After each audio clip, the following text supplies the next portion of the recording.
வேற யாராச்சும் ஸ்கீமா இது பண்ணிருக்கீங்களா ஃப்ரம் ஆன்லைன் எனிஒன்? எதுவும் பண்ணல. ஸோ நீங்க ஃபர்ஸ்ட் வர்ற கம்பெனி எடுத்து போட்டு பார்த்தீங்கன்னா எத்தனை ஸ்கீமா வச்சிருக்காங்கன்னு நீங்க கண்டுபிடிச்சிக்கலாம். நீங்க பண்ணிருக்கீங்களா? அனுப்பிச்சிருக்கீங்களா? ஓகே. சரி, இன்னும் ஒருத்தர் பண்ணியிருக்காரு பார்த்துடலாம்.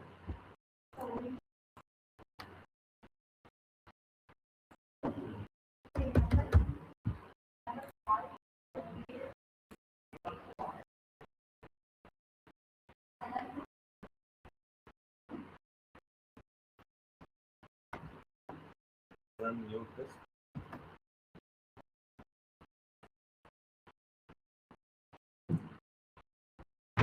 இதுவும் எரர் வார்னிங் இல்லாமல் வந்திருக்கு. ப்ராடக்ட் ரிவ்யூ ஸ்கீமா போட்டிருக்காங்க. பைத்தான் கோர்ஸ்க்காக போட்டிருக்காரு. பிராண்டு நேம் பைத்தான் கோர்ஸ் பண்ணுங்க. Review count okay 4000 something 2989. Review வந்து என்ன பண்ணிருக்காங்க? அது கிரேட் எக்ஸ்பீரியன்ஸ் கோர்ஸ் எல்லாம் இது கரெக்ட். ஸோ இது வந்து ப்ராடக்ட் ஸ்கீமால தான் வருது. ஏன்னா இங்கே போனீங்கன்னா உங்களுக்கு தெரியும் ப்ராடக்ட்னு வந்துடுது. அதில் ரிவ்யூஸ் போட்டிருக்காங்க. இதுவும் கரெக்ட். ஸோ கூகுள் சர்ச்சில் உங்களுக்கு அந்த இது வரணும்னா இப்போ இந்த போட்ட மாதிரி மேகான் திருபாரன் போட்ட மாதிரி இந்த ப்ராடக்ட் கீழே ஒரு எடுத்து இதை வந்து எந்த பேஜுக்கு வரணுமோ அந்த பேஜில் கொண்டு நம்ம போடணும். உங்களுக்கு அந்த வேர்ட் ப்ரெஸ் கிளாஸ் சில பேருக்கு வர்றப்ப நம்ம அதை இது பண்ணிக்கலாம் எப்படிங்கிறத உங்களுக்கு சொல்லுவாங்க ஸ்கீமா போடுறது அப்படிங்கிறது. Okay fine. So schema markup நம்ம பார்த்துட்டு இருந்தோம். அடுத்தது என்ன பார்த்துட்டு இருந்தோம்? க்ராலிங் இண்டெக்ஸிங் பற்றி நான் சொல்கிறேன்னு சொல்லிடுறேன். ஸோ நம்ம எஸ்இஓ ஆர் கூகுள் அப்படின்னு நம்ம படிக்கிறப்ப ரெண்டு மெயின் இது வந்து பார்த்தீங்கன்னா க்ராலிங் இண்டெக்ஸிங் நம்ம சொல்லுவோம். க்ராலிங் அப்படின்னா கூகுள் வந்து ஒரு search engine. Lakhs and crores of websites வந்து வேர்ல்டு ஃபுல்லாக இருக்கு. எத்தனையோ வெப்சைட்ஸ் வந்து ஒவ்வொரு வெப்சைட்லேயும் எத்தனையோ பேஜஸ். இப்போ நம்மளோட வெப்சைட் ஆப் இன் கோயம்புத்தூர்னு எடுத்தீங்கன்னா ஸோ அதுக்குள்ளே வந்து பார்த்தீங்க அப்படின்னா ஒரு 500 பேஜ் இருக்கும் நம்மளோட மட்டுமே. பிளாக் எழுதியிருப்போம், எபோட்டஸ், அந்த பேஜ் இந்த பேஜ்னு போட்டீங்கன்னா 500 பேஜ் பக்கம் இருக்கும். இது மாதிரி வேர்ல்டு ஃபுல்லாக எத்தனை வெப்சைட் எத்தனை பேஜஸ் இருக்கு. இது எல்லா இன்ஃபர்மேஷன் இப்போ வந்து பார்த்தீங்கன்னா நம்மகிட்ட இருக்கிற ஒரு பேஜ் வந்து டாப் 10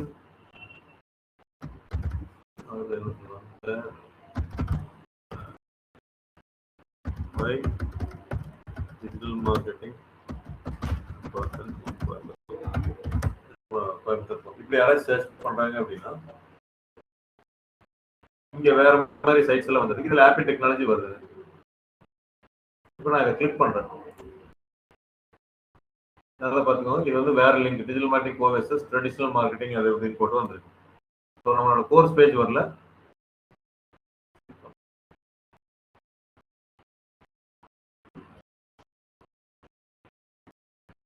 இவ்வளவு பெரிய ஆர்டிகல் ஒன்று நம்ம எழுதியிருக்கோம். கரெக்ட். ஸோ கூகுளுக்கு வந்து நம்மளோட டிஜிட்டல் மார்க்கெட்டிங் கோர்ஸ் பேஜ் மட்டும் தெரியல, அடிஷனலா இந்த மாதிரி பேஜ் தெரிஞ்சங்காட்டி தான் அதை எடுத்துட்டு வந்து இங்க காமிக்குது நம்மளுக்கு. அப்போ கூகுளுக்கு அந்த இன்ஃபர்மேஷனே இல்லை, இப்படி ஒரு பேஜ் இருக்கிறதே இல்லை, தெரியல அப்படின்னா எப்படி கொண்டு வந்து காமிக்க போகுது? சரி, நம்மளோட வெப்சைட்ல முக்கியமானது ஒரு 10 பேஜ்னா அதை மட்டும் கூகுள் தெரிஞ்சதுன்னா அதை மட்டும் காமிக்கும்.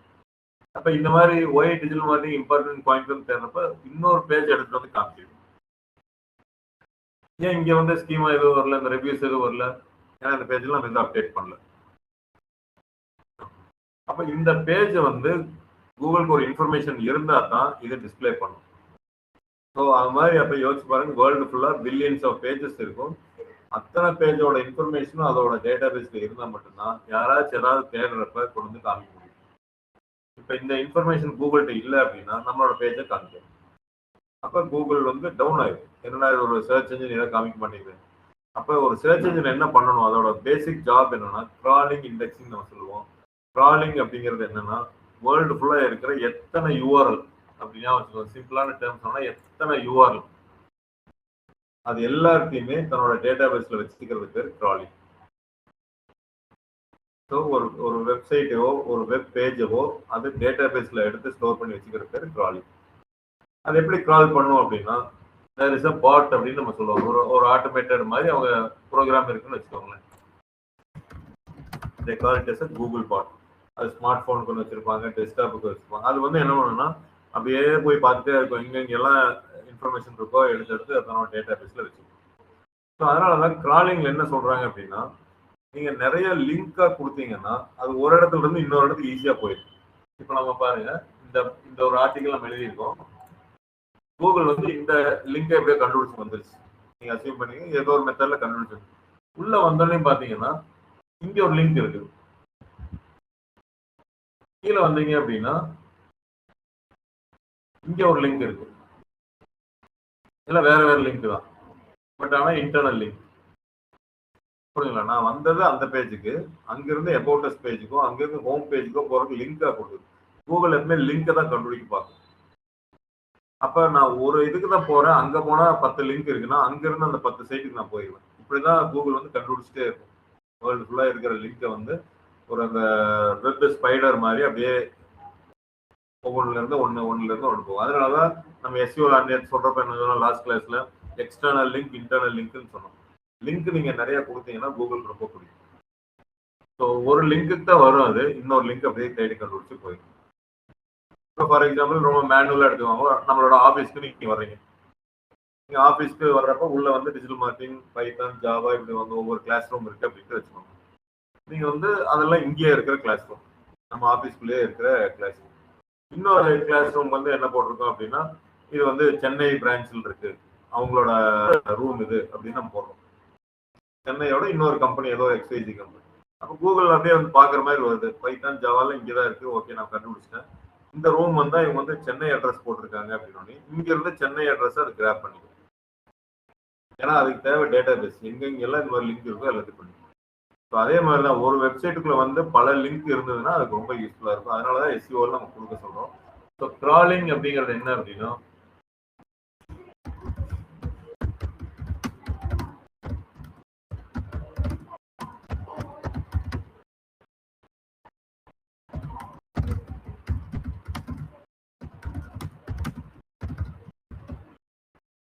ஐடென்டிஃபைங், இது வந்து எந்த சர்ச் என்ஜினா இருந்தாலும், கூகுள் மட்டும் இல்லை, இந்த டேர்ம் வந்து எந்த சர்ச் என்ஜினாலும் பண்ணும். Identifying the website or web pages all over internet and store it in their database. Indexing, இப்போ வேர்ல்டு ஃபுல்லா, ஏன் கூகுள் நம்ம சொல்றோம்னா வேர்ல்டு ஃபுல்லா இருக்கிறத எடுத்து கிராப் பண்ணிக்கிறதுல நம்பர் 1 இருக்கு அப்படிங்கிறத.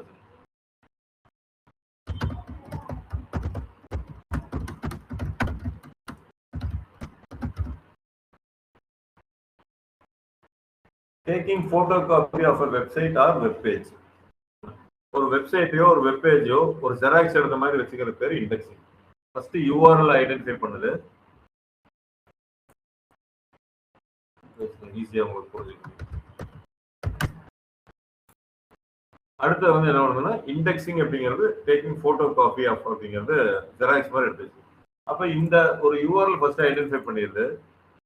அடுத்தது உள்ள இருக்கு பாத்தீங்களா, இது எல்லாமே நீங்க table of format, colour, image எது போட்டு வந்தீங்கன்னாலும் மாதிரி வச்சுக்கணும். எந்த மாதிரி ஃபார்மேட் இப்படியே எடுக்கணும் எடுக்காது. நீங்க வியூ பேஜ் சோர்ஸ் போட்டீங்க அப்படின்னா ஃபார் எக்ஸாம்பிள் இந்த மாதிரி ஃபார்மேட்ல அதை ஸ்டோர் பண்ணிக்கும், டெக்ஸ்டா எல்லாம் ஸ்டோர் பண்ணிக்கும். நீங்க அங்க பாக்குற எல்லாமே இங்க டெக்ஸ்டா இருக்கும். அங்க எப்படி டேபிளர் காலம் இமேஜ் பாத்தீங்கன்னா இங்க டெக்ஸ்டோ யூஆர்எல் இருக்கு. அப்ப இந்த மாதிரி ஃபார்மேட்ல எடுத்துக்கிறது பேர் தான் இண்டெக்ஸிங் அப்படின்னு சொல்லுவோம். அப்ப இந்த கிராலிங் அண்ட் இண்டெக்ஸிங் கண்டினியூஸா உங்களுக்கு நடந்துட்டு இருந்தா மட்டும்தான் அது சர்ச் என்ஜின்ல, கூகுள் சர்ச்ல தேடுறப்ப லேட்டஸ்ட் இன்ஃபர்மேஷன் அதை கொடுக்கும். இப்போ நான் இன்னைக்கு 2026 ஜனவரி 1 வந்து ஆப்பிள் டெக்னாலஜி நான் கிராலிங் பண்ணிட்டேன், இண்டெக்ஸிங் நான் பண்ணிட்டேன். இது போதுமா இல்ல திருப்பி திருப்பி நடக்கணுமா? இது எதனால அப்டேட் ஆகுங்க?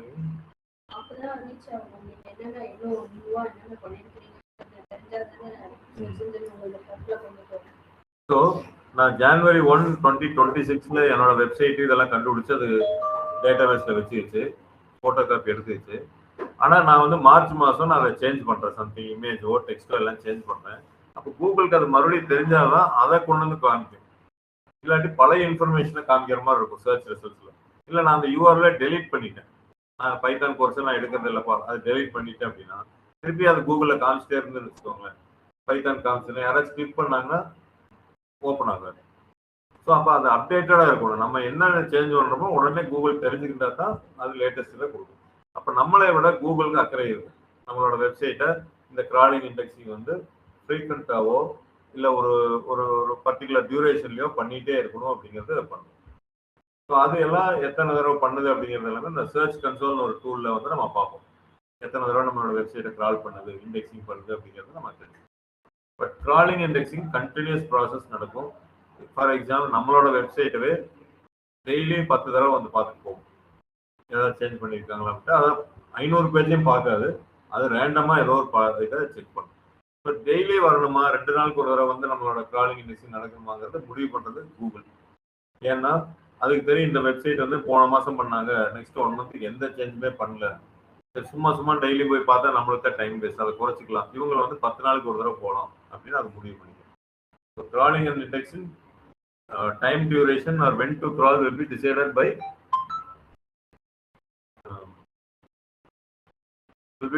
by the search engine.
அதனால அந்த ப்ராசஸை டிஃபைன் பண்றது Google, when to crawl, when to index அப்படிங்கிறத பண்ணணும்.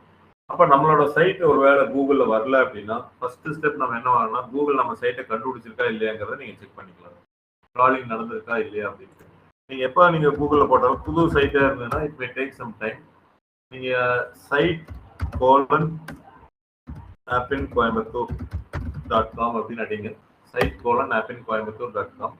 உங்களோட சைட் வந்து இந்த கூகுள் சர்ச்ல ஃபுல்லா வந்தது, அதாவது வெறும் ஆப்பின் இதை பற்றியே வருது அப்படின்னா கிராலிங் நடந்திருக்கு, இண்டெக்ஸிங் நடந்திருக்குன்னு அர்த்தம். சைட் போட்டுட்டு நீங்க எதாவது பண்ணணும். அது ஏதாவது இல்லை அப்படின்னா தான் ஸோ கிராலிங் இண்டெக்ஸிங் நடக்கலன்னு அர்த்தம். ஃபிட்டால் போட்டால் ஃபிட்டால் இருக்கிற ஒவ்வொரு பேஜும் அப்படி காமிச்சிட்டே வரும். எல்லா பேஜும் காமிக்கணும் தெரியல. உங்களுக்கு பர்டிகுலர் வேணா அந்த பர்டிகுலர் யூஆர்எல் போடுறது. ஒரு பேஜ் உங்களுக்கு கூகுளே வரமாட்டேங்குது அப்படின்னா சைட் கோலன் போட்டு அந்த யூஆர்எல் போட்டீங்கன்னா இந்த இடத்துல வந்துருச்சு அப்படின்னா இட் இஸ் ஆல்ரெடி கிரால்டுன்னு இருக்கும். இல்லாட்டி இண்டெக்ஸிங் ஒன்றும் ஆகலை அப்படிங்கிறது உங்களுக்கு தெரியும். கிராலிங்கும் இண்டெக்ஸிங்கும் நடக்கலைன்னா சர்ச் ரிசல்ட்ஸ்ல வரமாட்டேங்குது. ஸோ இதை கண்டுபிடிக்கிறதுக்கு சர்ச் கன்சோல்னு ஒரு டூல் இருக்கு, அதுலேயும் போய் நம்ம கண்டுபிடிப்போம். அப்கோர்ஸ் இந்த எஸ்இஓலயே அது அடுத்தது அது வரும். ஸோ இதுதான் வந்து கிராலிங் அண்ட் இண்டெக்ஸிங். நம்ம எடுத்தவங்க இந்த காம்படிட்டர்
அந்த காம்படிட்டிவ்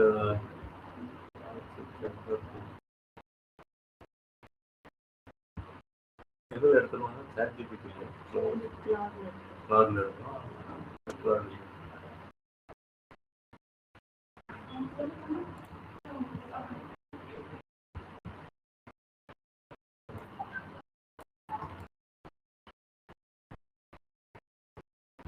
ஒவ்வொரு லாகின்ல யூஸ் பண்றதுனால இதுல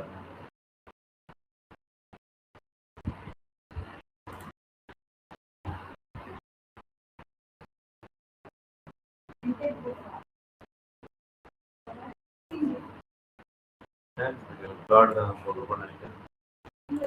அந்த டேபிள் கலந்து எல்லாமே அதெல்லாம்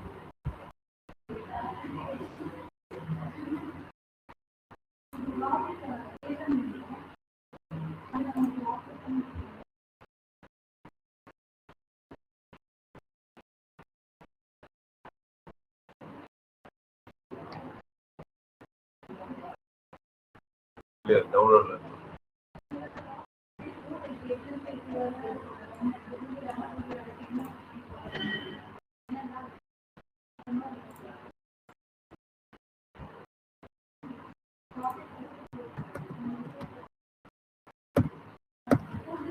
இதான் பார்த்துக்கோங்க. யூஆர்எல் ஸ்ட்ரக்சர், கீவேர்ட் இதெல்லாமே நான் ஷேர் பண்றவங்களுக்கு ஒன்று ஒரு பண்ணலாம்.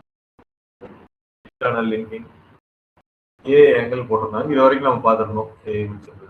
ஸ்கீமா மார்க்அப் அப்கோர்ஸ் அதான் நான் பண்ண சொல்லியிருந்தேன். Course plus FAQ organisation schema அதுதான் வந்து ஃபர்ஸ்ட் வந்து உங்கள் ப்ராடக்ட்னு நான் பண்ண சொல்லியிருந்தேன். ஸோ இவங்க ரெக்கமெண்ட் பண்ணுறது இதெல்லாம் பண்ணணும் அப்படின்ட்டு. அடுத்து மொபைல் ஃப்ரெண்ட்லி. இது வந்து பார்த்தீங்க அப்படின்னா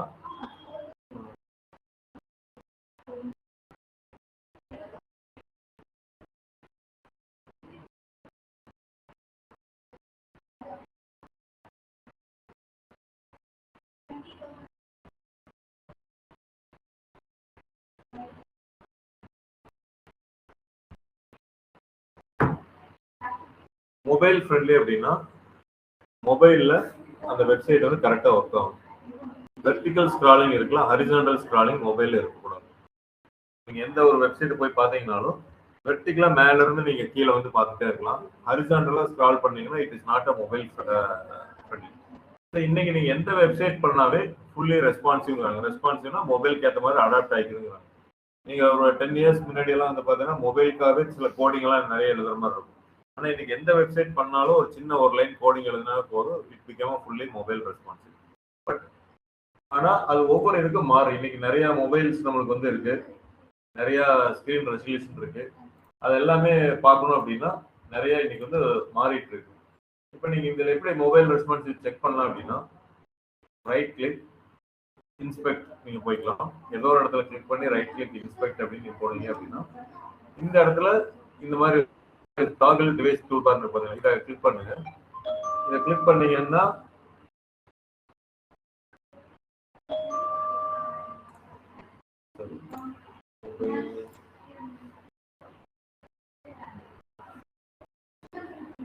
தெரியுதுங்களா? இது இப்ப ஆட்டோமேட்டிக்கா என்னாச்சு, மெனுவெல்லாம் இதுக்குள்ள வந்துருச்சு. அடுத்தது எல்லாமே வந்து ரெஸ்பான்சிவ் அப்படின்னா இந்த ஸ்பேஸுக்கு ஏற்ற மாதிரி மாறிடுச்சு. இமேஜஸ்ல இருந்து எல்லாமே இதுக்கு ஏற்ற மாதிரி மாறி இதுதான் ஃபுல்லி ரெஸ்பான்சிவ் சொல்லுவோம். இது இன்னைக்கு மோஸ்ட் ஆஃப் சைட்ஸ் வந்து இருந்தது. பட் இதுலயே ரெசல்யூஷன் மாறும். ஒவ்வொரு மொபைலும் ஒவ்வொரு ஸ்க்ரீன் ரெசல்யூஷன் 6.4 6.7 இதெல்லாம் இருக்கிறதுனால டேப் இருக்கும், டெஸ்க்டாப் இருக்கும், எல்லாத்துக்கும் ஃபிட் ஆகுதா அப்படிங்கிறது நீங்க செக் பண்ணிக்கணும். ஸோ அது வந்து நார்மலா நம்ம செக் பண்றது இந்த இதில் பார்த்தீங்கன்னா தெரியும். இல்லை ப்ராக்டிக்கலா உங்களோட மொபைல்ல ஒவ்வொன்றையும் கொடுத்து பாருங்க. ஒவ்வொரு மொபைல்லையும் அது எப்படி டிஸ்பிளே பண்ணுது அப்படிங்கிறத பார்த்துட்டு ஏதாவது சரியில்லை அப்படின்னா நீங்க அதை கரெக்ட் பண்ணிக்கிறது பெஸ்ட். இல்லாட்டி அந்த மொபைல் வியூல பார்த்து சரியில்லைன்னா உங்களோட கஸ்டமரும் உள்ள வர மாட்டாங்க, கூகுளும் வந்து ரெக்கமெண்ட் பண்ணாது. ஃபர்ஸ்ட் மொபைல் இண்டெக்ஸிங் அப்படின்னு சொல்லுவாங்க. அதான் மொபைல் உங்களுக்கு கரெக்டா இருந்தாதான் டெஸ்க்டாப்ல உங்களுக்கு இண்டெக்ஸிங்கா பண்ணுவாங்க, ரிசல்ட்ஸ் கொடுப்பாங்க. ஸோ அதனால செக் பண்ணிக்கிறது அப்பப்போ நீங்க பண்ணிக்க வேண்டியது ஒரு எல்லாமே கரெக்டா வருதா அப்படின்னு. சரி, இதுவோ மேனுவலாவே நீங்க டெஸ்ட் பண்ணலாம். ஏதாவது பாப்அப் வந்து பிளாக் பண்ணிட்டு உள்ள போக விடாம பண்ணுதா. ஏன்னா உங்க டெஸ்க்டாப்ல நல்லா ஒர்க் ஆகும். இங்க வந்தோடனே அந்த பாப்அப் க்ளோஸ் பண்ற விண்டோ உங்களுக்கு கண்ணுக்கு தெரியாது, எங்கேயாவது போயிருக்கும். டெக்ஸ்ட் ஓவர்லே ஒன்று மேல ஒன்று இருக்கா, இல்லை. சில பேருக்கு வந்து மொபைல் ரெஸ்பான்சிவே வராது, அந்த ஹரிசாண்டல் லைனே வராது மெனுக்கெல்லாம். ஸோ அதனால செக் பண்ணிக்கிறது அப்பப்போ நீங்க பண்ணிக்க வேண்டியது ஒரு எல்லாமே கரெக்டா வருதா அப்படின்னு. சரி, இதுவோ மேனுவலாவே நீங்க டெஸ்ட் பண்ணலாம். ஏதாவது பாப்அப் வந்து பிளாக் பண்ணிட்டு உள்ள போக விடாம பண்ணுதா. ஏன்னா உங்க டெஸ்க்டாப்ல நல்லா ஒர்க் ஆகும். இங்க வந்தோடனே அந்த பாப்அப் க்ளோஸ் பண்ற விண்டோ உங்களுக்கு கண்ணுக்கு தெரியாது, எங்கேயாவது போயிருக்கும். டெக்ஸ்ட் ஓவர்லே ஒன்று மேல ஒன்று இருக்கா, இல்லை. சில பேருக்கு வந்து மொபைல் ரெஸ்பான்சிவே வராது, அந்த ஹரிசாண்டல் லைனே வராது மெனுக்கெல்லாம். பாத்தீங்கன்னா ஃபுல் மெனு உங்களுக்கு தெரியும். மொபைல் அப்படி தெரியக்கூடாது. மொபைல்ல வந்து இதே மாதிரி ஃபுல் மெனு தெரியக்கூடாது எப்பவுமே. It is not a responsive. So அதை தான் அவங்க சொல்றாங்க ஃபுல்லி ரெஸ்பான்சிவ்னாங்க. அப்கோர்ஸ் நம்மளது வந்து ரெஸ்பான்சிவ்ல இருக்கு. பட் இவங்களோட responsive but older design. Q3 technologies அப்படிங்கிறது.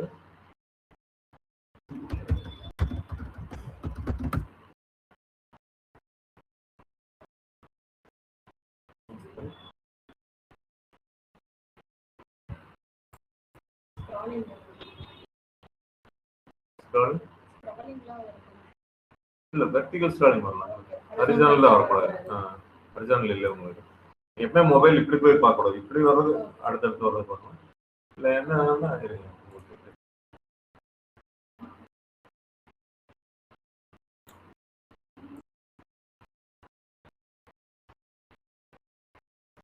இப்போ நம்மளோட பாருங்க உங்களுக்கு இதே மாதிரி 3 இது வந்துருச்சு.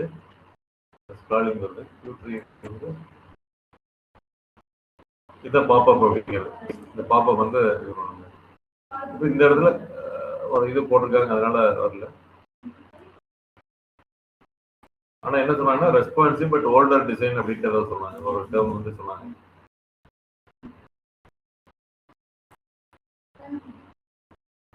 நம்மள வந்து அதை சொல்லல. அதை வந்து டெவலப்பர் தான் பார்த்து நம்ம கரெக்ட் பண்ணிக்கணும். இதெல்லாம் இருந்ததுன்னா நீங்க டிஜிட்டல் மார்க்கெட்டிங் பர்சன் என்ன சொல்லணும்னா டெவலப்பர்கிட்ட சொல்லணும். எனக்கு இது ரெஸ்பான்சிவா இல்லை, இல்லை இது ஓல்டர் வெர்ஷனா இருக்கு அப்படிங்கிறத சொல்லணும். ஸோ இப்போ ரெஸ்பான்சிவ் இருக்கு பட் ஓல்டர் டிசைன் நம்மளுக்கு வந்து எல்லாமே கரெக்ட் போட்டாங்க. அடுத்து page speed. Heavy WordPress with many plugins. WP can slow pages, run page speed insights. Core web vitals matter. Slower PHP based older stack, medium speed. எல்லாத்துக்குமே ஒரு problem சொல்லியிருக்காங்க. ஆனா இவங்களுக்கு நல்லா தான் இருக்கு. பேஜ் ஸ்பீடுங்கிறது one of the important parameter. சரி, டெக்னிக்கல் இஷ்யூவோட இதை கொண்டு வர்றாங்க. எப்படி கொண்டு வராங்க? ஸ்கீமா மார்க்அப் டெக்னிக்கல் இதில் கொண்டு வந்துட்டாங்க. மொபைல் ஃப்ரெண்ட்லி டெக்னிக்கல் இதில் கொண்டு வந்தாங்க. Page speed. பேஜ் ஸ்பீடுக்கு வந்து பார்த்தீங்கன்னா பேஜ் ஸ்பீட் இன்சைட்ஸ் கூகுளில் இப்படி போட்டிங்கனாவே உங்களுக்கு வந்துடும். ஃபர்ஸ்ட் சைட்ஸ் வெப் டாட் இது வந்து வரும். இது வந்து டெக்னிக்கலாக நீங்கள் தெரிஞ்சுக்கணும்னா இன்டர்வியூ பர்பஸ்க்கு நான் சொல்கிறேன் எப்படின்ட்டு உங்களுக்கு. பட் நீங்கள் வந்து இதை கரெக்ட் பண்ணணும்னு நினைச்சீங்கன்னா ஒரு டெவலப்பர் தான் கரெக்ட் பண்ணணும். அவங்களும் வந்து ஃபுல்லாக இப்போ பண்ணுறது இல்லை. நார்மலாக நீங்கள் WordPress அது மாதிரிலாம் பண்ணீங்கன்னா ஆட்டோமேட்டிக்காக வந்து உங்களுக்கு சில பிளக்கின்ஸ் வந்து ஹெல்ப்ஃபுல்லாக இருக்கும். பேஜ் ஸ்பீட் இன்சைட்ஸ் அப்படின்னா நீங்கள் எந்த பேஜை டெஸ்ட் பண்ணணும்? லெட்ஸே நம்ம டிஜிட்டல் மார்க்கெட்டிங் கோர்ஸ்க்கே பேஜ் எடுத்துக்கலாம்.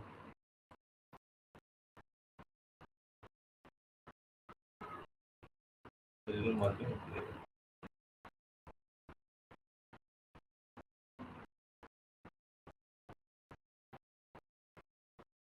இந்த லிங்க் காப்பி பண்ணி இதில் அப்படியே கொடுக்கும். நீங்கள் எந்த சைட் வேணாலும் நீங்கள் டெஸ்ட் பண்ணி பார்க்கலாம். பேஜ் ஸ்பீட் எப்படி இருக்கு அனலைஸ்.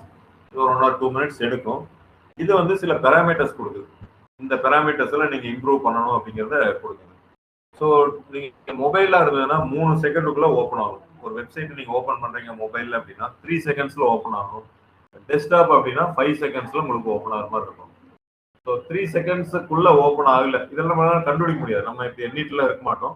பட் அது கூகுள் வந்து ஒரு ஸ்பீட் டெஸ்ட் வச்சு அவனே கால்குலேட் பண்ணிக்குவாங்க. Depends on the internet, depends on the location, எங்க நெட்ஒர்க் நல்லா இருக்கு இல்லை, ஆவரேஜா சொல்றது தான் அவன் 3 seconds. இப்போ எப்படி நீங்க ஒரு வெஹிக்கிள் வாங்கினீங்கன்னா 120 km/h அப்படின்னு சொல்லுவாங்க. பட் அது எந்த ரோட்ல டெஸ்ட் பண்ணிருப்பாங்க? ஐடியில டெஸ்ட் பண்ணிருப்பாங்க. மைலேஜ் அப்படிதான் சொல்லுவாங்க, 15 km. அது நின்னிடத்துல இருந்து என்ஜின் ஸ்டார்ட் பண்ணி செக் பண்ற மீன் அவங்களுக்குள்ள ஒரு கிரவுண்டுக்குள்ள டெஸ்ட் பண்றதுக்கு வேற, நம்ம ரோடு வந்து பழம் புள்ளி எல்லாம் இருக்கிறப்ப டெஸ்ட் பண்றது வேற. அதனால ஸ்பீடு வந்து அவங்களா டெஸ்ட் பண்ணிக்குவாங்க. 3 seconds for mobile, 5 seconds for இது பண்றது.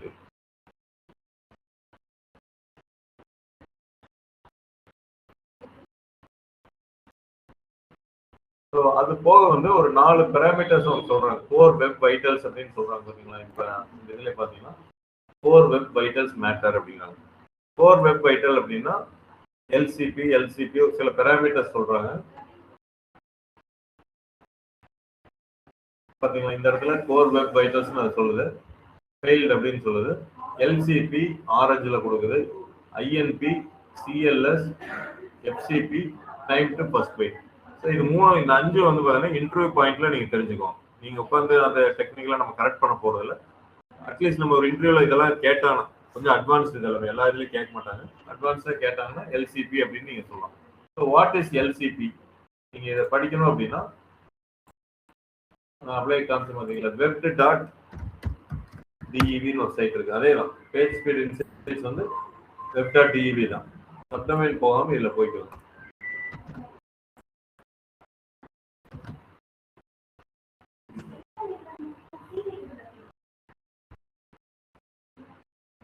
இதுல போயிட்டு சர்ச் போயிட்டு எல்சிபி அப்படின்னு கொடுங்க.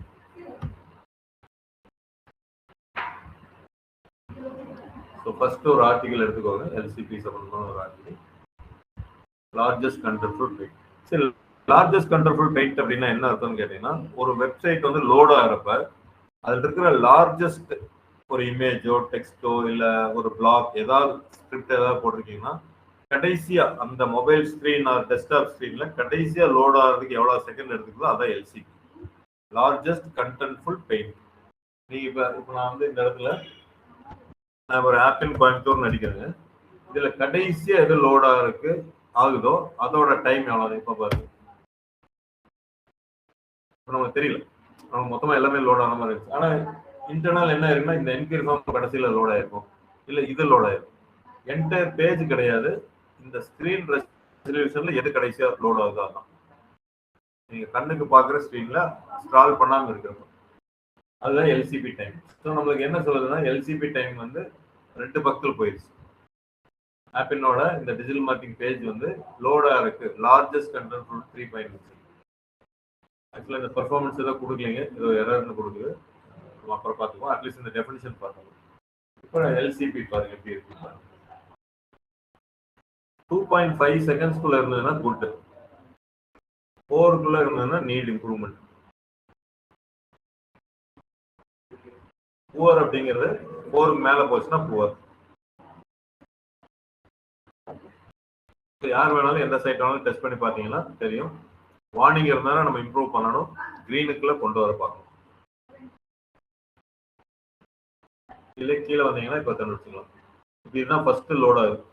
நம்ம இங்க எல்சிபில அவங்க அடுத்து என்ன சொல்றாங்க, எஃப்சிபிங்கிறாங்க. பாத்தீங்களா, எஃப்சிபிங்கிறது அதே தான், அதே ஸ்கிரீன் ரெசல்யூஷன்ல ஃபர்ஸ்டா லோட் ஆகும். அதுக்கு எவ்வளவு செகண்ட் எடுத்துக்குது எஃப்சிபிக்கு? இதுதான் பாருங்க, இதுதான் ஃபைனல் பேஜ். இது லோட் ஆகுது, அடுத்தது இந்த இது லோட் ஆகுது, அடுத்தது இந்த கண்டென்ட் லோட் ஆகுது, இந்த இமேஜ், ஃபைனலா இந்த இமேஜ் லோட் ஆகி இது வருது. இதுதான் எல்சிபி. இதுக்கு எவ்வளவு செகண்ட்ஸ் டைம் எடுத்துக்குதோ இந்த இது வர்ற வரைக்கும் அதான் எல்சிபியோட செகண்ட்ஸ். எஃப்சிபிங்கிறது ஃபர்ஸ்ட் லோட் ஆகுது பாத்தீங்கன்னா, அதுக்கு எவ்வளவு டைம் எடுத்துக்குதோ அது எஃப்சிபி. நம்ம கையில எதுவும் இல்லை, நம்ம கையிலன்னா இனிஷியலா இது இல்லை, நம்ம வாட்டுக்கு ஒரு பேஜ் டெவலப் பண்ணுவோம். பட் அதுல எந்த பிளாக்கோ எந்த ஸ்கிரிப்டோ எது லோட் ஆகுது ஃபர்ஸ்டாகவும் கடைசியாகவும் லோட் ஆகுதோ, கூகுள் வந்து அது ஒரு இம்பார்ட்டன்ட் பேராமீட்டர். அப்ப இதெல்லாம் உங்களுக்கு வந்து ரெட்டில் இருந்துச்சு அப்படின்னா எதுக்கு வந்து கூகுள் வந்து அந்த வெப்சைட்டை ரேங்க் பண்ண மாட்டாங்க. ஏன்னா அவனுக்கு பேராமீட்டர்ஸ் எல்லாமே அவன் சொல்றபடி இருந்தால் தான் அவன் ரேங்க் பண்ணுவான். அப்ப நம்மளோட இதுல பாத்தீங்க அப்படின்னா வார்னிங்ல இருக்கு, இது கிரீன்ல இருக்கு, இது ரெட்டில் இருக்கு பாருங்க, இது ரெட்டில் இருக்கு. அப்ப நீங்க ரெண்டையும் கரெக்ட் பண்ணலீங்கன்னா மேபி இதனால கூட நம்ம பின்னாடி இருக்கலாம். எந்த ரீசன் நமக்கு தெரியாது, 200 பேராமீட்டர்ஸ் இதுதான் தெரியாது, மேபி இது இருக்கலாம்.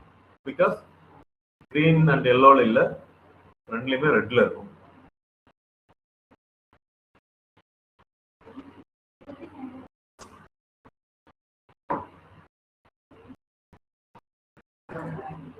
அப்ப இதுக்கு எவ்வளவு டைம் அப்படின்னா 2.5 எடுக்கணும் எல்சிபிக்கு.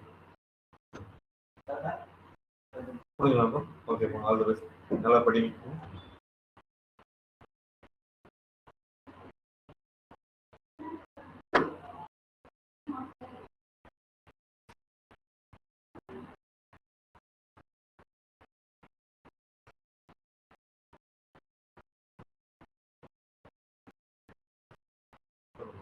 What is LCP?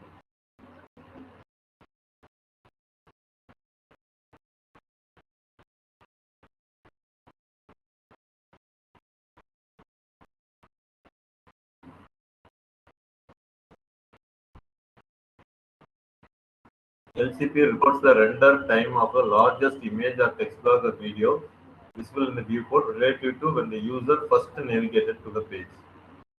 LCP influence unload time from previous page.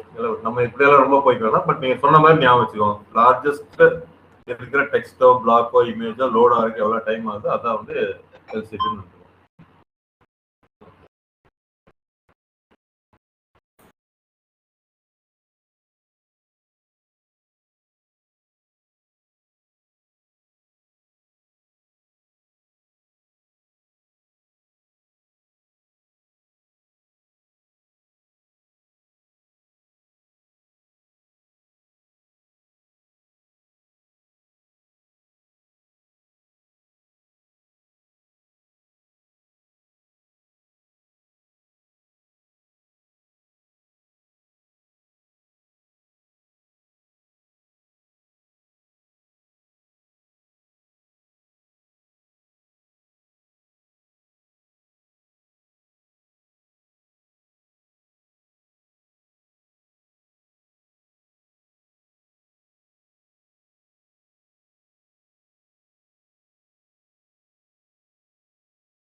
அதனால எஃப்சிபி பொறுத்தளவுக்கு நம்மளுக்கு வந்து வார்னிங் இருக்கு.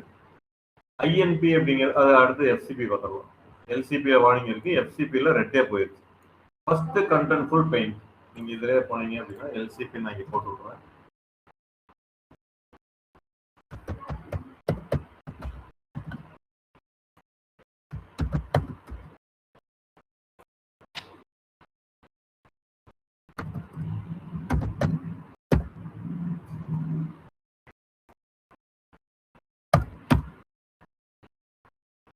First contentful page measures the time from when the user first navigated to the page to when any part of the page's content rendered on screen. For this metric, content refers to text, images are. So இந்த இடத்துல எதுவுமே இல்லை, இந்த இடத்துல first உங்களுக்கு visible ஆகுது, அதுதான் FCP. அதுக்குண்டான டைம் தான் லோடிங் டைம். அப்போ இதுக்கு வந்து 1.8 செகண்ட், அதுக்கு 2.5 சொன்னாங்க, இதுக்கு 1.8 செகண்ட் சொன்னாங்க. இன்டர்வியூ வேணா படிச்சுக்கலாம், அது பெரிய கம்பெனிஸ் தான் கேட்பாங்க, ஒன்றும் பொறி பண்ண வேண்டியது. I&B interactive to next page.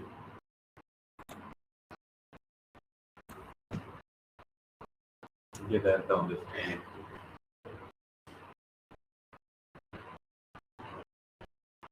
INP is a metric that assesses a page overall responsiveness to user interaction by observing the latency of all click, tap and keyboard interaction that occur throughout the latency. அது நார்மலா வந்து பாத்தீங்கன்னா உள்ள ஒரு action நடந்ததுக்கு அப்புறம் அடுத்து வர்றதுக்கு ஒரு கீபோர்டில் நீங்க இன்புட் கொடுத்தீங்கன்னா அடுத்தது என்ன நடக்குது, சப்மிட் கொடுக்குறீங்க ஏதாவது ஃபார்ம், அதுக்கும் அடுத்த வர்றதுக்கும் ரெஸ்பான்ஸுக்கு எவ்வளவு டைம் எடுத்துக்குது அப்படிங்கிறது ஐஎன்பி. அப்போ பேஜ் ஸ்பீடுங்கிறது லோடிங் மட்டும் கிடையாது, உள்ள நீங்க ஏதாவது இன்டராக்ட் பண்றதுக்கும் எவ்வளவு டைம் எடுத்துக்குதோ அதுவும் வந்து பாக்குறாங்க. இன்டராக்டிவ் டு நெக்ஸ்ட் பெயிண்ட், அடுத்த ரெண்டரிங்க்கும் இதுக்கும் நடுவில் இருக்கிற டைம் டியூரேஷன்.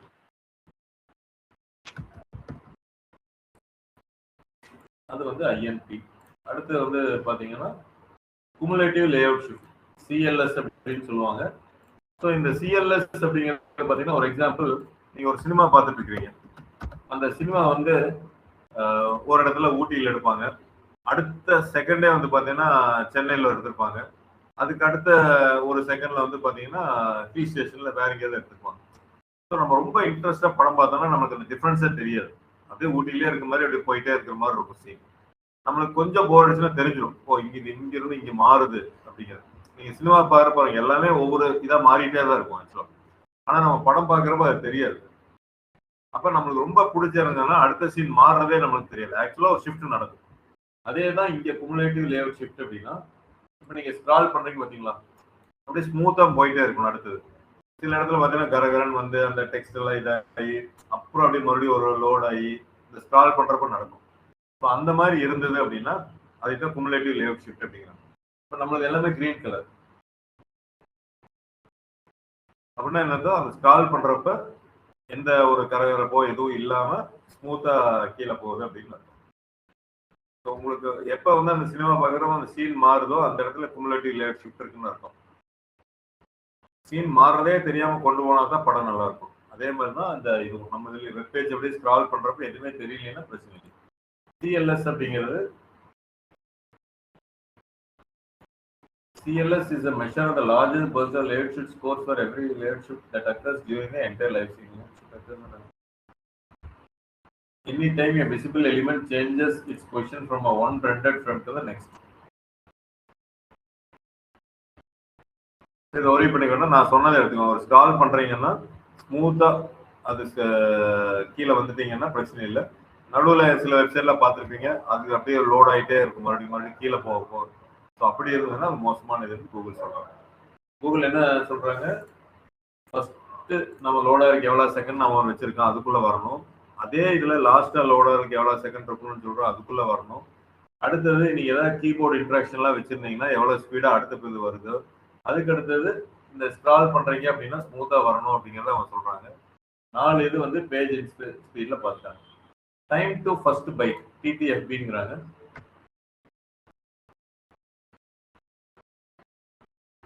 எடுத்துட்டாங்க நீங்க time to first byte. இது சர்வர் பேஸ் பண்ணி வருது. The metric that measures the time between starting navigating a page and when the first byte of a restaurant begins to arrive. Redirect time, service worker startup time, DNS lookup connection. So இப்போ இதுல வந்து பாத்தீங்கன்னா நீங்க ஒவ்வொரு தடவையும் ஒரு web page open பண்றீங்கன்னு வச்சுக்கோங்க. ஆப்பின் கோயம்புத்தூர்ல இருந்து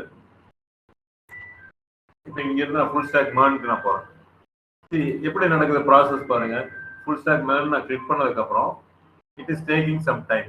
இதான் சொல்றேன், டைம் டு ஃபர்ஸ்ட் பைட்டுங்கிற மாதிரி இதான் மீன்.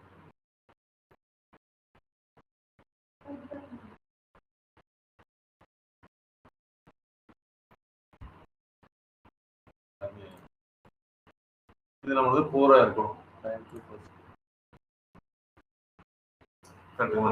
வார்னிங் ரெண்டே கொடுத்தாங்க. என்னன்னா இப்போ ஃபார் எக்ஸாம்பிள் நான் டேட்டா சயின்ஸ்னு போறேன் அப்படின்னா இது போய் செக் பண்ணணும் உண்மையாவே அந்த பேஜ் இருக்கா, முதல்ல சர்வர்ல இருக்கா, இல்ல டெலீட் பண்ணிட்டாங்களா, இல்ல கிரியேட்டே பண்ணலையா. ஸோ சர்வர்ல இருந்து ரெஸ்பான்ஸ் ஆகி லோட் ஆகி வருது பாத்தீங்களா, இதுதான் வந்து டைம் டு ஃபர்ஸ்ட் பைட். இதெல்லாம் டெக்னிக்கலா வரும், நம்ம கிட்ட இல்லை. நம்ம அப்ப நல்ல சர்வர் ஏன் சொல்றாங்க பாத்தீங்களா, ஒரு நல்ல சர்வர்ல நீங்க வச்சுக்கணும், சீப்பா கிடைக்கும் நிறைய இடத்துல வாங்கணும்னா இந்த இன்ட்ராக்ஷன்ஸ்க்கெல்லாம் ரொம்ப லேட் ஆயிட்டு இருக்கும். என்னதான் மில்லி செகண்ட்ஸ்னாலும் கூகுளோட இதுல எஸ்யூ அஃபெக்ட் ஆகும். அப்ப நீங்க நல்ல சர்வர் நீங்க வச்சிருந்தீங்கன்னா தான் இந்த ப்ரௌசர் இன்டராக்ஷன், சர்வர் இன்டராக்ஷன்ஸ் எல்லாமே நல்லா இருக்கும். இப்போ எடுத்துக்கிற அந்த டைம் இருக்குல்ல சார், அது ஐஎன்பிக்கு ஒர்க் ஆகுமா? ஐஎன்பிங்கிறது உள்ளுக்குள்ளே ஒர்க் ஆகுதுங்க, அந்த வெப் பேஜுக்குள்ள ஒர்க் ஆகுது. டைம் டு ஃபர்ஸ்ட் பைட்டுங்கிறது சர்வருக்கு போயிட்டு வர மாதிரி வருது. இந்த பேஜ் இருக்கா, சர்வர்ல இருக்கா அப்படிங்கிறத செக் பண்ண மாதிரி இருக்கும். நல்லா எக்ஸாக்டா போடணும்னு கேட்குது.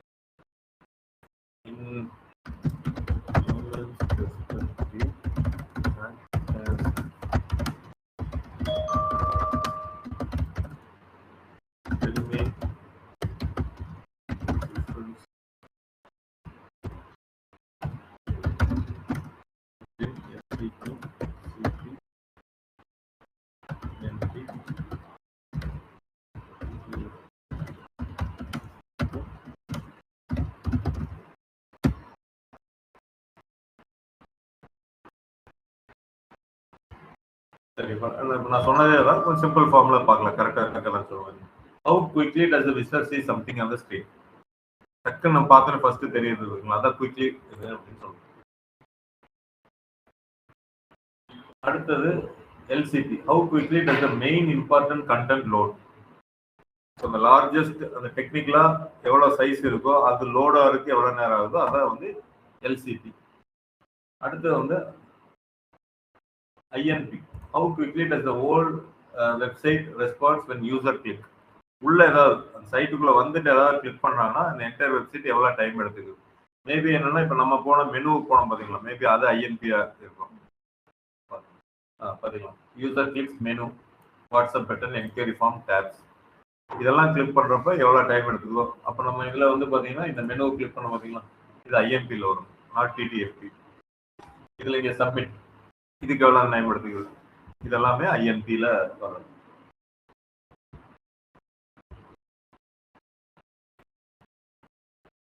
அடுத்து வந்து பாத்தீங்கன்னா CLS, does the page suddenly jump or move while loading? ஸ்மூத்தாக வந்துட்டு இருந்தா ஓகே, அப்படியே ஜம்ப் ஆகி போகுதுன்னா உங்களுக்கு அந்த டிஃபரன்ஸ் தெரிஞ்சதுன்னா அது குமுலேட்டிவ் எத்தனை செகண்ட்ஸ்ல தெரியும்.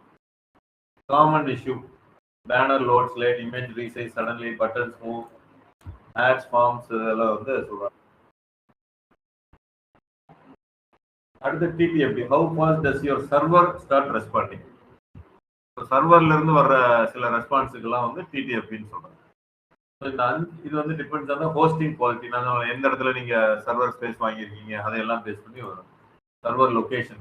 என்னன்னா இப்போ நம்ம வந்து சர்வர் வாங்குறோம், இது வந்து இந்தியாவிலே இருக்கும், அதே கம்பெனி யூஎஸ்ல வச்சு கொடுப்பாங்க. ஸோ யூஎஸ் சர்வர் நீங்க வாங்குறீங்கன்னா it may take some time, response time அதிகமாக இருக்கும். இங்கிருந்து யூஎஸ் போய் அங்கே ரெஸ்பாண்ட் எடுத்துட்டு வர மாதிரி இருக்கும், லோட் பண்ணிட்டு வரணும். இதே இந்தியா சர்வர் வாங்கிட்டீங்கன்னா உங்க கஸ்டமர்ஸ் எங்க அதிகமாக இருக்காங்களோ அந்த லொகேஷனுக்கு நியராக வாங்குங்க. என்னோட கஸ்டமர்ஸ் ஃபுல்லாக இந்தியாவில் தான் இருக்காங்கன்னா இந்தியன் சர்வர் வாங்குங்க. அது server should be located in India. Indian சர்வர்னா அந்த லொகேஷன். ஸ்டூடெண்ட் ஒர்க், இப்போ server start responding immediately, good. Waiter notices for you. Restaurant அனாலஜியில் சொல்றாங்க. டிடிஎஃப்பினா வெயிட்டர் நோட்டீசஸ் யூ, எஃப்சிபினா வாட்டர் அரைஸ், எல்சிபினா மெயின் ஃபுட் அரைஸ். எடுத்துன்னு ஒரு ஹோட்டல் போனால் இன்னொரு தண்ணி ஒன்று வைக்கிறாங்களா, அதான் எஃப்சிபி. மெயின் ஃபுட் வர்றது LCP. Waiter response to request, INP. நீங்க ஒரு ஆர்டர் கொடுத்தீங்கன்னா அவன் போயிட்டு எடுத்துட்டு வரான் பார்த்தீங்களா, அது I&B. Table shaking while eating, அது எந்த ஒரு இது இல்லாமல் அப்படியே ஸ்மூத்தாக இருக்கிறது தான் வந்து சிஎல்எஸ்ன்னு வரும். டிடிஎஃப்பின்னா வெயிட்டர் நோட்டீசஸ் யூ, ஃபர்ஸ்ட் உங்களை பார்த்துடலாம், அதுக்கப்புறம் உங்கள்கிட்ட வந்து பேசுகிறோம் பார்த்தீங்களா, வெல்கம் சார் அப்படி இப்படின்னு சொல்கிற பார்த்தீங்களா, அது டிடிஎஃப்பிங்க. Time to first byte. Which metric most, இது வந்து first LCP, INP, CLS, TTFB, அப்புறம் எஃப்சிபின்னு தான் சொல்லுவாங்க. ஓகே, ஸோ இதுதான் பேஜ் ஸ்பீட் இன்சைட்ஸ். இதில் வந்து கீழே வந்து பார்த்தீங்கன்னா ஓவரால் பர்ஃபார்மன்ஸ்னு ஒன்று கொடுப்பாங்க. அந்த பெர்ஃபார்மன்ஸ் வந்து பார்த்தீங்கன்னா 30க்குள்ள இருக்கணும், 48க்குள்ள இருக்கணும்.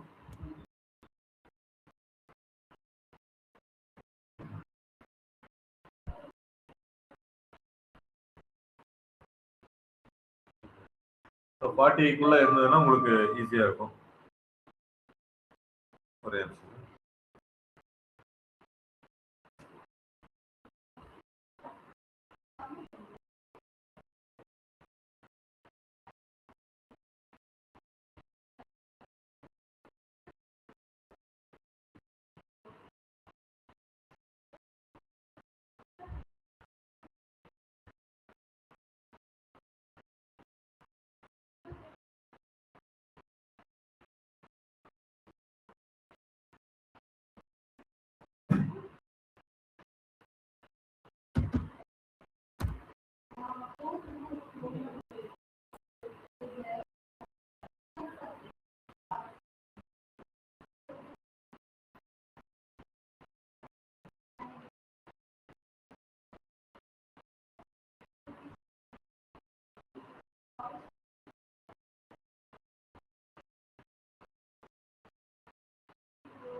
அதான் பேஜ் ஸ்பீட் இன்சைட். ஸோ இன்டர்வியூக்காக நான் சொன்ன மாதிரி அதை மட்டும்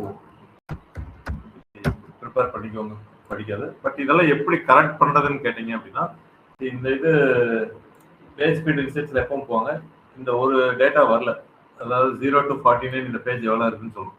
ஸோ 49க்குள்ளே இருந்ததுன்னா புவர், 52 இருந்ததுன்னா ஆரஞ்சு இதில் இருந்தோம்னா. ஸோ அதனால நம்மளது பூரா இருக்கிற வாய்ப்பு இருக்கு. ஸோ இது எப்படி கரெக்ட் பண்ணுறதுன்னா டெவலப்பர்கிட்ட சொல்லி நீங்கள் இந்த பேஜ் லிங்க் அனுப்பிச்சு விட்ருங்க. இதுதான் வந்து கூகுள் சொல்லுது, இதை கரெக்ட் பண்ணி கொடுங்க, எனக்கு எல்லாமே வார்னிங் இல்லாமல் கிரீன்லையோ அல்லது வித் வார்னிங்கோ ஓகே, ரெட்டை தவிர்த்து பண்ணி கொடுங்க. இப்போ website is built using WordPress டெக்னாலஜினா there are some plugins. Nitro pack அப்படிங்கிற ஒரு பிளகின் இருக்குங்க, நிறைய இருக்கும்.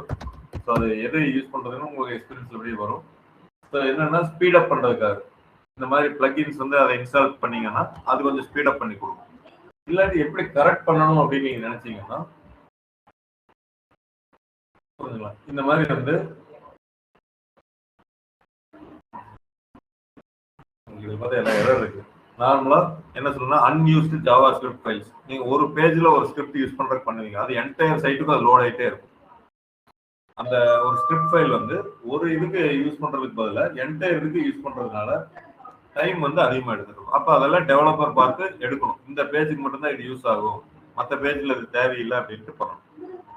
ஸோ அது எந்த அளவுக்கு டெவலப்பர் பண்றாங்க அப்படிங்கிறது உங்களோட கோஆபரேஷன் பொறுத்து. பட் இது இல்லை சார் என்னோட பேஜ் ஸ்பீடு மோசமா இருக்கு இதனால நான் ரேங்க் ஆக மாட்டேங்கிறான்னா மேபி இல்லாமல் இருக்கலாம். ஐ மீன் இல்லைன்னா அப்படி இருந்தாலும் கூட நீங்க ரேங்க் ஆகலாம். பேஜ் ஸ்பீடே கம்மியா இருந்தாலும் கூட நீங்க ரேங்க் ஆகலாம். பட் நம்ம எந்த பேராமீட்டர்ல ரேங்க் ஆகுதுன்னு நமக்கு தெரியாது. இட் இஸ் பெஸ்ட் நம்ம வந்து எந்த அளவுக்கு வந்து நம்ம ஒவ்வொரு பேராமீட்டரும் கரெக்ட் பண்ணிக்கணுமோ நம்ம பண்ணிக்கணும். இப்போ நீங்க ஃபிட்டா வந்து ரொம்ப நல்லா வச்சிருப்பாங்க, நீங்க பாருங்க ஃபிட்டா ஓடுது நம்ம பார்ப்போம். டிஜிட்டல் மார்க்கெட்டிங் கோர்ஸ் போட்டோம்னா அவங்க பெய்டு பிளகின்ஸ் எல்லாம் கொஞ்சம் யூஸ் பண்றாங்க. இதை எடுத்து நான் அனலைஸ் பண்ணுவேன். டெஸ்க்டாப்ல கொஞ்சம் நல்லா இருக்கும் எப்பவுமே மொபைலோட. ஆனா மொபைல் தான் கூகுள் ஃபர்ஸ்ட் பாக்குறாங்க. இது ஒரு இம்பார்ட்டன்ட் பேராமீட்டர், பேஜ் ஸ்பீடுங்கிறது important parameter. It may take some time. இதுல எரர் தந்தா இல்லைங்கிறது நம்ம பார்க்கலாம். ஸோ பேஜ் ஸ்பீட் இன்சைட்ஸ் புரிஞ்சுங்களா எல்லாத்துக்கும்? முக்கியமானது இதுக்குள்ள என்னென்ன கோர் வெப் வைட்டல்ஸ்னு 5 பார்த்தோம். என்னென்னது ஞாபகப்படுத்த முடியுமா யாராச்சும்? FCP, IM, CLS, TT, FD, time to first byte. So இந்த 5ஓட டெஃபினிஷன் பார்த்துக்கோங்க. டெஃபினிஷன்னா FCPனா ஒரு பிளாக் வந்து கடைசியா லோட் ஆகுது எவ்வளோ டைம், அந்த ஒரு ஸ்க்ரீன் விட்டில் ஃபர்ஸ்டா லோட் ஆகுறதுக்கு என்ன விசிபிள் ஆகுது அப்படிங்கிறத பார்த்துக்கோங்க. ChatGPTல போடுவா ரொம்ப சிம்பிளா நீங்க கொடுத்துக்கலாம். ஸோ ஒரு வெயிட்டர் ஃபர்ஸ்ட் உங்களுக்கு நோட்டீஸ் பண்றாங்க அப்படின்னா சர்வர் இது TTFP. நீங்க ஆர்டர் கொடுத்தோன்னே அடுத்தது எப்போ வருது அப்படின்னா INP. ஸோ ஃபர்ஸ்ட் வந்து வாட்டர் வைக்கிறாங்கன்னா FCP, மெனு வருதுன்னா LCP. ஸோ அடுத்து வந்து HTTPS கனானிக்கல் அப்படின்னு சொல்றாங்க. ஸோ HTTPS நீங்க நம்மளோட சைட் பாருங்க. இப்போ பாருங்க இதோட பாருங்க, இவங்களுக்கு எல்லாமே கிரீன்ல இருக்கு பாத்தீங்களா, ஆரஞ்சில் இருக்கு. பெர்ஃபார்மன்ஸ் ஃபார் 91 இது யாருக்குமே இந்த அளவுக்குலாம் வராது, எல்லாமே 49 தான் இருப்பாங்க. Accessibility, best practices. அடுத்தது SEO. ஸோ இதுல வந்து நம்ம பார்க்க வேண்டியது என்னன்னா இது எப்படி கரெக்ட் பண்றது அப்படின்னு கேட்கணும் பாத்தீங்களா. ஃபார் எக்ஸாம்பிள் இவங்களோட இது வார்னிங் வந்து டைம் டு ஃபர்ஸ்ட் வெயிட்னு இருக்குவாங்க. இந்த இடத்துல கீழே வந்தீங்க அப்படின்னா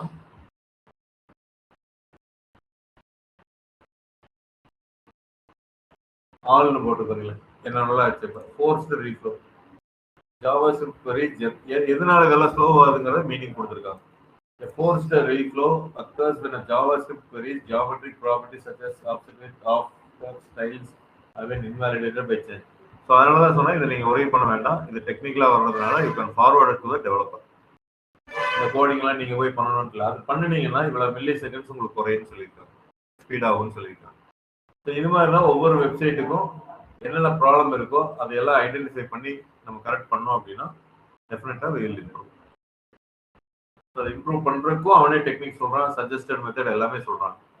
ரெடியூஸ் அன்யூஸ்டு சிஎஸ்எஸ்னா கேஸ்கேடிங் ஸ்டைல் ஷீட்னு சொல்லுவோம். அந்த பட்டன் அந்த மாதிரி கலர் அதெல்லாம் வந்து ஸ்டைல் ஷீட்டில் வரும். அதில் ஏதோ அன்யூஸ்டு இருக்குன்னு சொல்கிறாங்க. அது ஒவ்வொரு தடவையும் லோட் ஆகிட்டே இருக்குது, தேவையில்லாமல் இருக்குது, அதையெல்லாம் வந்து நீங்கள் டெலிட் பண்ணிவிடுங்க. ஏன்னா அதெல்லாம் டெவலப்பர் தான் தெரியும் எது யூஸ் பண்ணியிருக்கோம் பண்ணல. அவங்களும் யோசிக்க மாட்டாங்க. அந்த இடத்துக்கு இதுக்கு ஒரு டிசைன் வேணுமா, ஏதோ ஒரு சிஎஸ்எஸ் டவுன்லோட் பண்ணிடுவாங்க. அது ஒரே ஒரு இடத்துல யூஸ் ஆகும், ஆனால் என்டையர் பேஜுக்கு அது லோட் ஆகிட்டே இருக்கும். என்டையர்னா டிஃப்ரெண்ட் பேஜஸ். ஸோ இது எல்லாமே அதில் அவங்க தான் கரெக்ட் பண்ணணும். பெஸ்ட் ப்ராக்டிசஸ்னு ஒன்று கொடுத்துருக்காங்க பார்த்தீங்களா, அது என்னன்னு பார்ப்போம். இப்போ டெஸ்க்டாப்ல பார்த்தீங்கன்னா இன்னும் பெட்டராக இருப்பாங்க. 97. இப்போ நம்ம மொபைல் ஃப்ரெண்ட்லிலே எஸ்இஓ பெஸ்ட் ப்ராக்டிசஸ் எப்படி பண்ணியிருக்காங்க பாருங்க. இப்போ கூகுளை பொறுத்தளவுக்கு என்னன்னா எஸ்இஓவில்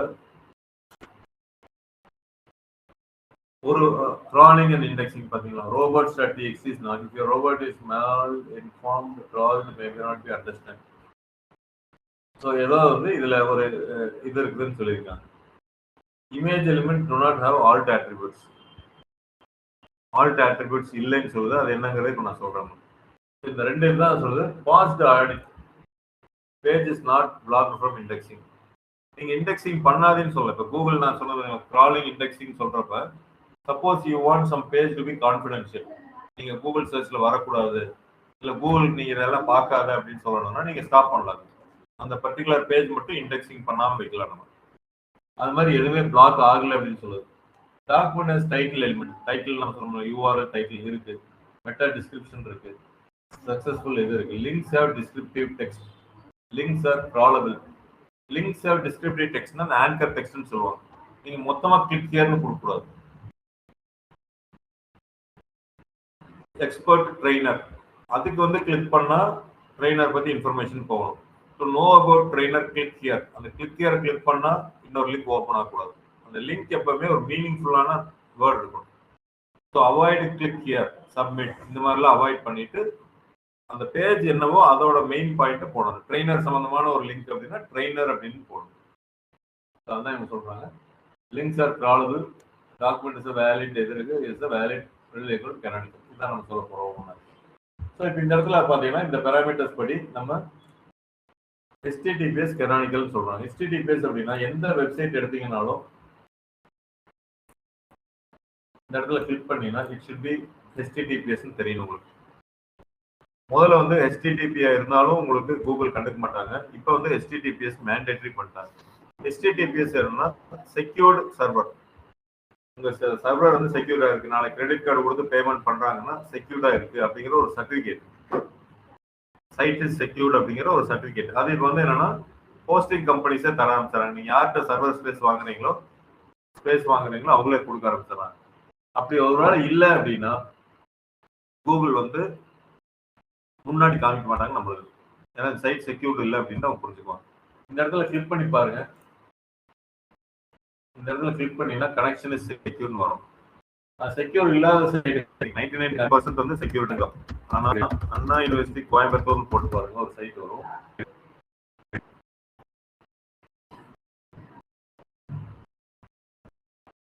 பாத்தீங்களா, நாட் செக்யூர், HTTP SA இல்லைன்னு சொல்றாங்க. ஸோ இந்த நாட் செக்யூர்னா என்ன அர்த்தம்? சரி, இப்போ சைட்டுக்குள்ள போகலாம். நீங்க அட்வான்ஸ்னு போயிட்டு ப்ரொசீட் டு இதுன்னு போனீங்கன்னா உள்ள போகும் சைட்டுக்குள்ள. ஆனா கூகுள் ஒரு வார்னிங் கொடுத்துட்டாங்க, நாட் செக்யூர்ட் அப்படின்னு. இந்த வார்னிங் இருந்ததுன்னா உள்ள போறவங்களும் பயந்துக்குவாங்க, ஏதாவது மால்வேர் அட்டாக் நம்ம சிஸ்டத்துக்கு ஆயிருமா அப்படின்லாம் யோசிப்பாங்க. அதனாலதான் செக்யூர்ட் இல்லைன்னா கூகுளே வந்து இந்த இடத்துல ஒரு வார்னிங் கொடுத்துட்றாங்க, இதுக்கு மேல போறதுன்னா உன்னோட இஷ்டம் அப்படின்னு சொல்லிடுறாங்க. ஸோ இந்த மாதிரி எல்லாம் இருந்தது அப்படின்னா நம்மளுக்கு பிரச்சனையாகும். அதனாலதான் சைட் வந்து HTTPS இருக்கும், அதாவது செக்யூர்டு SSL சர்டிபிகேட்னு சொல்லுவாங்க. அடுத்து கெனானிக்கல் கொஞ்சம் கன்ஃபியூஷனா இருக்கும், இருந்தாலும் நான் சொல்றேன் உங்களுக்கு. கெனானிக்கல் அப்படிங்கன்னா நம்ம எதுவும் பண்ண மாட்டாங்க. இப்போ நார்மலா டேட்டா சயின்ஸ் கோர்ஸ்னு கோயம்புத்தூர்னு இருக்கு பாத்தீங்களா, நீங்க எந்த பேஜ் நீங்க ஒரு ஃபர்ஸ்ட் டைம் பேஜ் கிரியேட் பண்ணாலும் இந்த கண்ட்ரோல் U போட்டு பாருங்க, கெனானிக்கல்ங்கிறது அதே லிங்க் தான் இருக்கும். எந்த பேஜ் நீங்க URL கிரியேட் பண்றீங்களோ அதுதான் ஒரிஜினல். கெனானிக்கல்னா ஒண்ணு இல்லை, ஒரிஜினல் அப்படின்னு நம்ம சொல்லுவோம். இப்போ இந்த இடத்துல டேட்டா சயின்ஸ் கோர்ஸின் கோயம்புத்தூர்னு இருக்கு. நான் வந்து இன்னொரு பேஜ் கிரியேட் பண்றேன். என்ன பேஜ் அப்படின்னா டேட்டா சயின்ஸ் கோர்சஸ் இன் கோயம்புத்தூர், ஒரு SSAT வந்து ஒரு இன்னொரு பேஜ் நான் கிரியேட் பண்றேன். ஆனா ரெண்டுமே ஒண்ணுதான், டேட்டா சயின்ஸே தான் சொல்றேன். ஒரு 10% மட்டும் நான் மாத்துறேன். கோர்சஸ்ல வந்து ஒரு பேராகிராஃப் எக்ஸ்ட்ராவும், வெறும் கோர்ஸ்ல வித்தவுட் தட் எக்ஸ்ட்ரா பேராகிராஃப் இருக்கிற மாதிரி 2 URL நான் பண்ணிட்டேன். இப்போ கூகுள் என்ன ஆகும்னா இது ரெண்டையும் பார்க்குது, ரெண்டுமே கெனானிக்கல்ங்கிறது ஒரிஜினல், அதோட ஒரிஜினல் சொல்லுது. கன்ஃபியூஸ் ஆயிருக்கு இந்த இடத்துல கூகுள். ஏன்னா ஒரே இன்ஃபர்மேஷன் தான், ஒரு 10% வேற. இப்போ டேட்டா சயின்ஸ் கோர்ஸ்ன்னு கோயம்புத்தூர் தேடினாங்கன்னா நான் எஸ் இருக்கிற URL காமிக்கிறோமா வித்தவுட் எஸ் காமிக்கிறோமான்னு ஒரு கன்ஃபியூஷன் ஆகும். சம்டைம்ஸ் இதனால என்ன ஆகும்னா யாரையுமே காமிக்க மாட்டாங்க. ஆனா நம்ம பர்பஸ் வந்து ஏதோ ஒரு பர்பஸ்க்காக நம்ம கிரியேட் பண்ணிருப்போம் 2 பேஜ். அப்ப அது இந்த இடத்துல கெனானிக்கல் வந்து நீங்க எஸ்இஓ படி இந்த பேஜ் தான் ஒரிஜினல் நீங்க ஃபீல் பண்ணீங்க. எஸ்இஓல கூகுள்ல சர்ச் பண்ணா இதுதான் வரணும்னு நீங்க ஃபீல் பண்ணீங்கன்னா அந்த கோர்சஸ்னு ஒரு பேஜ் சொன்னோம்ல பார்த்தீங்களா, அதுல போய் கெனானிக்கல்ல போயிட்டு இந்த பேஜ் லிங்க் கொடுத்துடணும். இப்போ கூகுள் போய் கெனானிக்கல்னு பார்க்கும். Even though main URL is courses, data science courses இன் கோயம்புத்தூர். ஆனா கெனானிக்கல்ல பார்க்குறப்ப கோர்ஸ் இன் கோயம்புத்தூர்னு கொடுத்தங்காட்டி அது நேரா அதைத்தான் கன்ஃபியூஷன் இல்லாம எஸ்இஓல காமிச்சு. இது மோஸ்ட்லி அக்கறை ஆகாது. எங்க அக்கறை ஆகும் அப்படின்னா நீங்க ஒரு ஒரு ப்ராடக்ட் மொபைல் ப்ராடக்ட் அமேசான்லயும் இருக்கும், பிளிப்கார்ட்லயும் இருக்கும். ஃபீச்சர்ஸ் எப்படி சேம் தானே இருக்கு, இதுல இருக்கிறதே தான் அதுலயும் இருக்கு போகுது. அப்ப 2 இடத்துல ஒரே இன்ஃபர்மேஷன் இருக்கிறப்ப கூகுள் கன்ஃபியூஸ் ஆகும். புரிஞ்சுக்கோங்க. பிளிப்கார்ட்டுக்கு பதிலா அமேசான்லயே 2 இடத்துல இருக்குன்னு வச்சுக்கோங்க. ஒரே ஸ்பெசிஃபிகேஷன் ஒரு மொபைலுக்கு அதான் இருக்கும். ஆனா 2 பேஜா நீங்க போறீங்க, கலர் மட்டும் வேற. அப்போ கன்ஃபியூஷன், கலர் மட்டும் தான் வேற, நீங்க எல்லாமே சேமா இருக்குங்கிறப்ப ஏதோ ஒண்ணு கெனானிக்கல்னு கொடுத்துட்டீங்கன்னா அதை மட்டும் எஸ்இஓல காமிச்சு. இது அப்ளை ஆகாது. ஏன்னா நம்ம மோஸ்ட்லி நம்ம எல்லாமே ஒரு பேஜா வச்சிருக்கோம். நீங்க சில பேர் தான் 2 பேஜ் வச்சுக்குவாங்க. எஸ்இஓல வந்து நம்ம வரணும், data science course in Coimbatore, data science training in கோயம்புத்தூர்னு வச்சுக்குவாங்க. இது தேடினாலும் நம்மளுக்கு முன்னாடி வரணும், இதுல தேடினாலும் வரணும், ட்ரைனிங்ல தேடினாலும் வரணும்னு வைப்பாங்க. அது கூகுளை தான் கன்ஃபியூஸ் பண்ண அவாய்ட் பண்ணிக்கோங்க. அப்படியெல்லாம் டூப்ளிகேட் பேஜ் கிரியேட் பண்ணாங்க.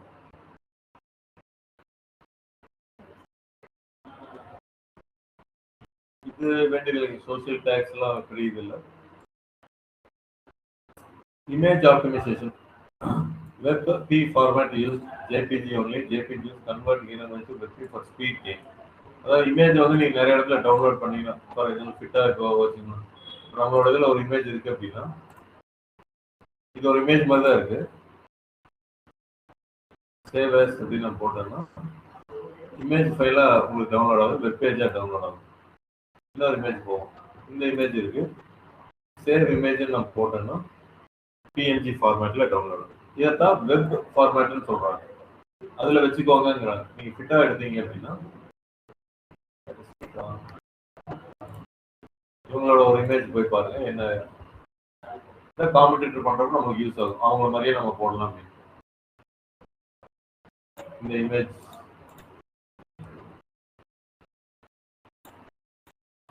ரைட் கிளிக் இல்லைங்க, நீங்க ரைட் கிளிக் பண்ணி பார்க்க முடியாது. இத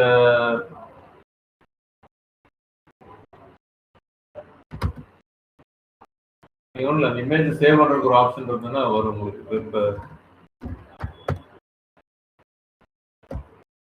யாரும் அதை யூஸ் பண்ணக்கூடாதுன்னு யூஸ் பண்ணணும். ஆமா, ரைட் கிளிக் பண்ணக்கூடாதுன்னு பண்ணி வச்சிருக்காங்க, டிசேபிள் பண்ணியிருக்காங்க. பட் ஃபார்மேட் வந்து பாத்தீங்கன்னா வெப் பிபி இந்த ஃபார்மேட்ல வச்சிருக்காங்க.